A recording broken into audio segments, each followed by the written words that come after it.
Jadi Jokowi kesepian secara politik. Nah, kesepian itu kita mau tanya kenapa? Kesepian bisa basisnya ketakutan. Kan itu dasarnya. Pak Jokowi dia nggak percaya lagi bahwa akan ada semacam koalisi penyelamat dia, kira-kira begitu.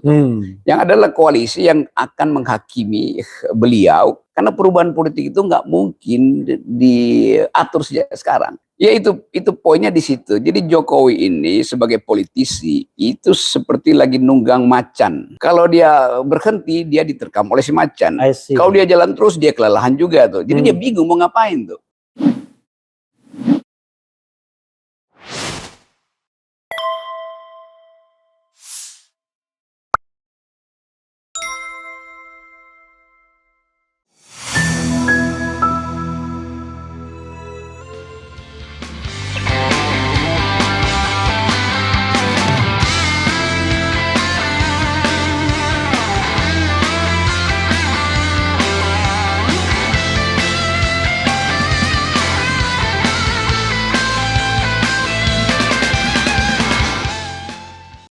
Assalamualaikum warahmatullahi wabarakatuh, sobat RH sekalian.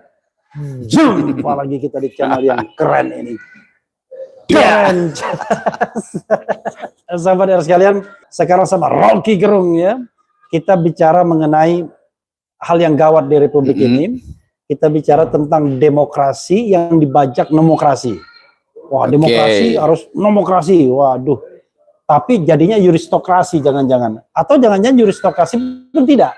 Jangan-jangan MK representasi dan kepanjangan. MK-tokrasi. MK-tokrasi. Komentar Bang Rocky. Yang pertama, Mahkamah Konstitusi itu dirancang sebagai peralatan negara. Bukan peralatan kepala negara. Itu intinya tuh. Dan sekarang yang kita lihat adalah MK itu disuruh-suruh aja oleh kepala negara tuh. Karena proses yang di awal kecurigaan kita akan ada pembicaraan makan malam antara ketua MK dan Presiden Jokowi karena ikatan perkawinan tuh. Itu buruknya tuh. Dan kita ingin ingatkan bahwa MK jangan sampai di akhir masa jabatannya itu dinilai atau diingat sebagai perusak demokrasi itu. Itu yang sedang kita bahas sebetulnya di masyarakat sipil. Fungsi MK ini betul-betul menghina akal sehat kita tuh. Jadi sebetulnya kalau ada semacam persidangan rakyat yang mesti dibubarkan pertama adalah MK tuh. Karena MK membatalkan kedaulatan rakyat. Kan itu intinya kan. Kalau kita lihat misalnya mengenai perpanjangan masa jabatan ya. Ada dua kan. Logika akal sehatnya kan Bung Rocky presiden akal sehat. Logika akal sehatnya dia mengatakan ini diskriminatif. Karena 11 lembaga lainnya state auxiliary agencies lainnya itu 5 tahun. Tapi at the same time MK ketika dikasih gratifikasi 15 tahun, dia tidak menolak. Dan berlaku saat itu juga. Nah yang kedua adalah, kalau terkait dengan sistem pemilu ini, apa urusan MK menentukan sistem pemilu yang cocok atau yang konstitusional? Bukankah itu sifatnya dinamik gitu? Jadi pertama, MK lupa bahwa dia udah mengambil keuntungan dari posisi dia sendiri untuk diistimewakan.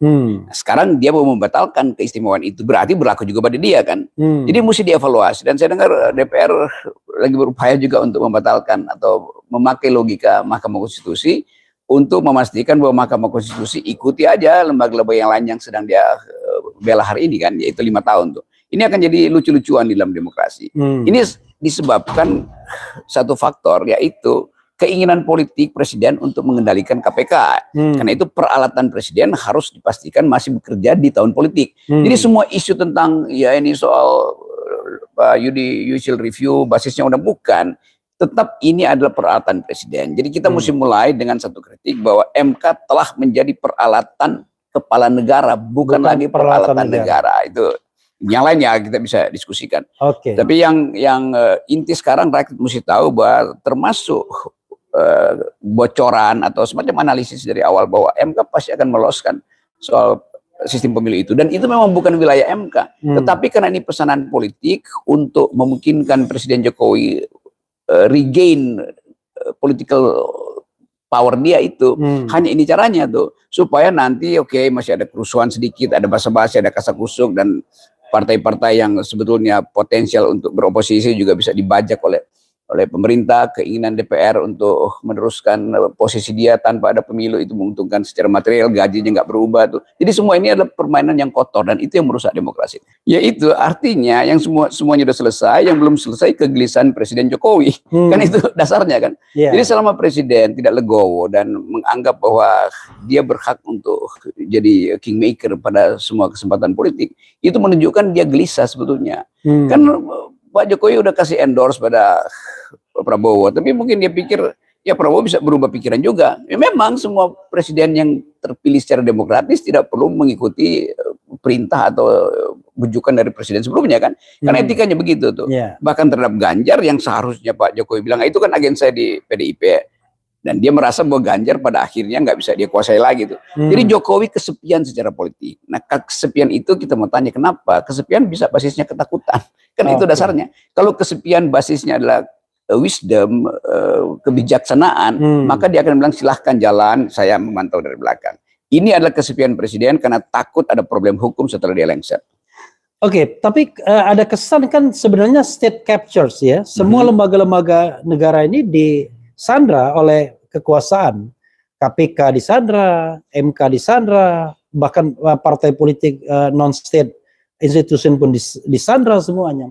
Lalu tiba-tiba kok kekuasaan ini takut sendiri gitu. Jadi dia menguasai semua institusi, dia mengambil alih semua wacana, tetapi kok dia merasa dia takut sendiri akhirnya gimana?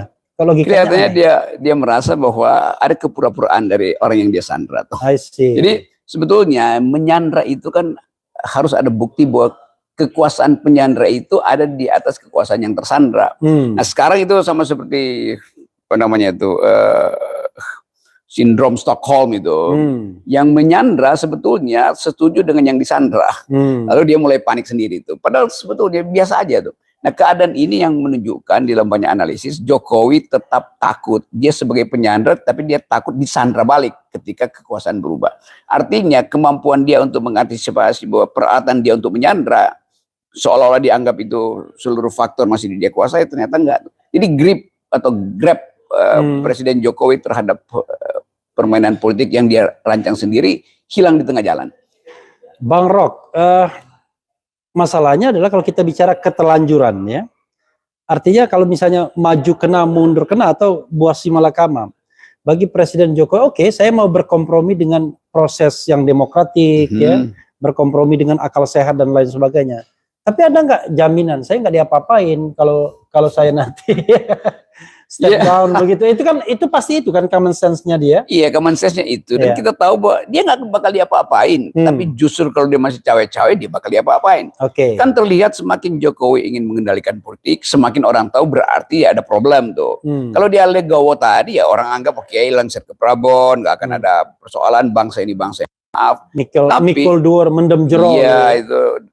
Tetapi di dalam pikiran Jokowi nggak mungkin itu terjadi karena perubahan politik bisa berjalan di luar yang dia bayangkan. Nah bayangan buruk Presiden Jokowi ini sebetulnya yang menghantui dia sehingga dia harus atur semua peralatan MK, KPK, Departemen Dalam Negeri segala macam agar dia bisa kendalikan. Padahal legitimasi Presiden, endorsement power dia kan makin lama makin habis. Seandainya misalnya ya semua kekuatan politik yang mau bertanding di 2024 minta Presiden Jokowi netral, legowo. Karena begini, paling gampang adalah misalnya dari sisi Ganjar. Adian sebagai wakil ketua tim sukses, awalnya kan semangat sekali itu, bakal di endorse. Tapi terakhir ketika Jokowi belok ke Prabowo, mulai dia mengatakan Presiden harus netral. Saya membayangkan kalau ke Ganjar dia nggak bilang begitu. Ya itu yang harusnya terjadi. Tapi orang seperti Pak Jokowi dia nggak percaya lagi. Akan ada semacam koalisi penyelamat dia, kira-kira begitu. Yang adalah koalisi yang akan menghakimi beliau, karena perubahan politik itu nggak mungkin diatur sejak sekarang. Kan presidennya akan datang juga dia punya legitimasi untuk mempersoalkan presiden sebelumnya, supaya dia tetap eksis gitu. Jadi ini proses psikologi biasa aja tuh. Nah psikologi ini yang mengganggu Jokowi. Jadi Jokowi tetap anggap mau bikin statement jamin saya pun nggak mungkin. Yang bisa jamin saya adalah kepastian bahwa saya mengendalikan politik. Tapi kan kalau kita bicara mengenai dia seperti memegang asap, ya kan, sesuatu yang kelihatannya dia mudah dia pegang, tapi nggak bisa dia pegang-pegang. Let's say katakanlah yang berkuasa yang dia endorse, ya. Tapi yang tidak ada jaminan bahwa dia pun tidak diapa-apain ketika rakyat pun bergerak meminta bahwa dia harus misalnya ya, ini misalnya dia harus diproses misalnya. Ya itu poinnya di situ. Jadi Jokowi ini sebagai politisi itu seperti lagi nunggang macan. Kalau dia berhenti dia diterkam oleh si macan. Kalau dia jalan terus dia kelelahan juga tuh. Jadi dia bingung mau ngapain tuh. Sementara nggak ada pohon yang dia bisa tangkap untuk dia bergelantungan di situ kan. Ini keadaan yang berbahaya sebetulnya. Dan selama itu tidak bisa diselesaikan sendiri oleh Jokowi, nggak ada yang mau bantu dia. Satu-satunya cara adalah Jokowi kasih public address, datang ke Refli Harun Channel untuk mengatakan, saya Presiden Jokowi, saya sadar bahwa politik sedang terganggu dan saya mengucapkan terima kasih buat dukungan publik selama 7 tahun. Tapi saya mulai sekarang berjanji depan Refli Harun tidak akan cewek-cewek lagi gitu. Baru dan berharap jadi candas itu. Berharap kemudian sebagian rakyat ya memaafkannya ya. Iya memang. Karena ada sebagian yang tetap mendukungnya kan. Kita realistis kan. Gitu. Ya, maksud saya channel Refli Harun itu semacam perwakilan dari oposisi gitu. Jadi minta maaf pada oposisi karena selama ini Pak Jokowi tidak percaya bahwa oposisi itu bisa jujur. Nah, sekarang masalahnya oposisi akhirnya nggak percaya lagi karena Pak Jokowi dari awal nggak percaya bahwa oposisi bisa jujur dan tidak akan mempersoalkan sesuatu. Kalau dari awal Jokowi menghendaki oposisi, tapi dari awal memang dia nggak menghendaki oposisi. Kita negeri ini membutuhkan radical break. Jadi mestinya ada kejadian-kejadian awal dulu. Kan kita mesti selesaikan bisul-bisul ini sebelum kita masuk ke 14 Februari yang adalah hari kasih sayang.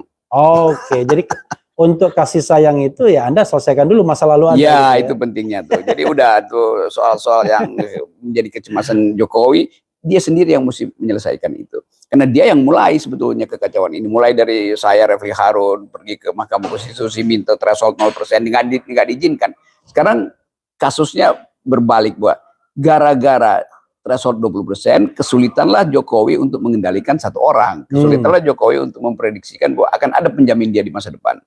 Sekarang kalau seandainya dia melakukan breakthrough, dan itu gampang sekali, dia konsolidasikan kekuatan dan dia keluarkan perpu menghapuskan threshold 20% kan bisa.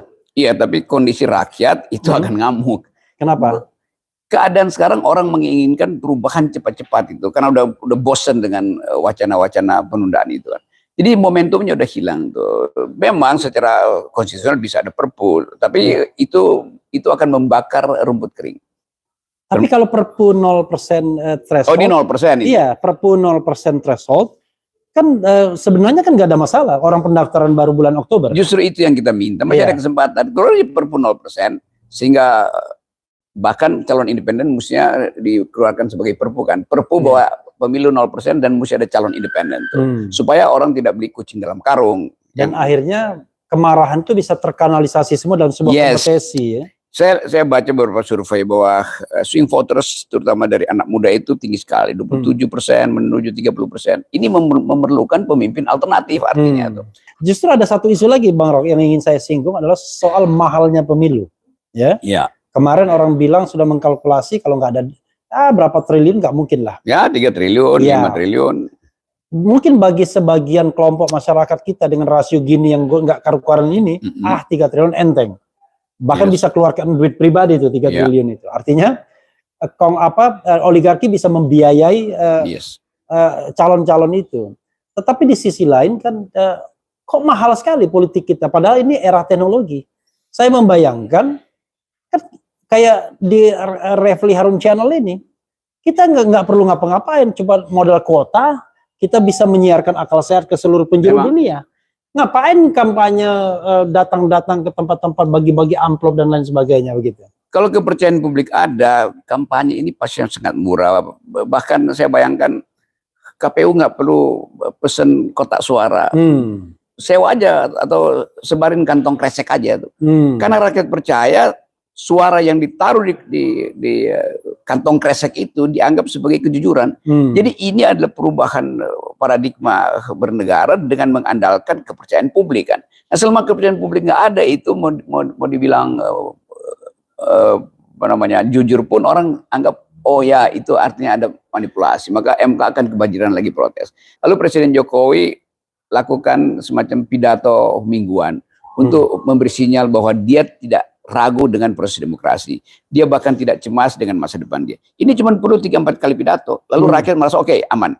Nah, dari segi itu ada semacam etik baru bahwa public discourse akan dituntun tanpa ada pengendalian politik. Ini cuma keinginan seorang pemimpin untuk memberi contoh aja. Dan tapi itu mudah. Radikal. Mudah sekali karena rakyat Indonesia selalu tunggu hal yang baik tuh. Nah, kalau itu justru yang dicemaskan Jokowi, maka rakyat anggap berarti Anda sedang berbuat jahat kan. Dan orang yang cemas itu atau dia betul-betul ingin bunuh diri atau dia ingin menyelamatkan diri. Dan akhirnya kalau seandainya ada public trust seperti itu, setelah pidato 3-4 kali itu, pemilu atau pilpres jadi murah kan? Jadi sangat murah itu. Murah. Jadi kita bisa hemat banyak hal. Iya, hanya dengan pidato kecil Jokowi bahwa dia minta maaf terhadap. Jadi nggak perlu sampai ratusan triliun untuk menyelenggarakan pemilu itu. Kampanye pun cukup di RH Channel. Iya, itu cukup dengan kuota 200.000. Iya, oke. Kalau misalnya jadi menteri ya, menteri apa Bung Rocky mau? Menteri Percepatan Perubahan Politik. Jadi Menteri Percepatan Perubahan Politik agar kita mengenal dan lebih akrab dengan etika politik ya. Ya, itu yang selalu kita inginkan. Jadi kita hidup dalam republik yang tanpa etika publik. Itu bahaya. Iya, saya gini, tiba-tiba kalau bicara etika ya, kita stop dulu pembacaan. Tiba-tiba saya miris sekali, coba bayangkan. Ada hakim MK ya, baru dilantik, baru terpilih, itu pun dengan menggusur temannya sendiri, ya kan? Tiba-tiba DPR, tiba masa, tiba akal, digusur itu yang namanya satu hakim MK, dan digantikan dengan yang orang dalam sendiri. Tapi orang dalam ini sudah mengubah putusan dan ditemukan bahwa dia melanggar kode etik, tapi kok nggak mundur gitu ya? Iya, karena dia juga merasa bahwa yang dia lakukan itu secara moral lebih rendah dari hal-hal lain yang dilakukan Pak Jokowi kan. I see. Jadi etik itu kan nggak bisa ditukar tambah tuh. Bahwa itu salah ya salah, nggak perlu lagi ada semacam ini salah kecil itu. Jadi bangsa ini tidak dididik untuk pergi pada prinsip-prinsip awal pembentukan negeri ini, yaitu republik. Republik itu semua urusan publik itu dibuka, bukan disembunyikan dalam kasak-kusuk, termasuk kasak-kusuk koalisi itu. Termasuk juga memperkecil sebuah pelanggaran etik seolah-olah ini kecil.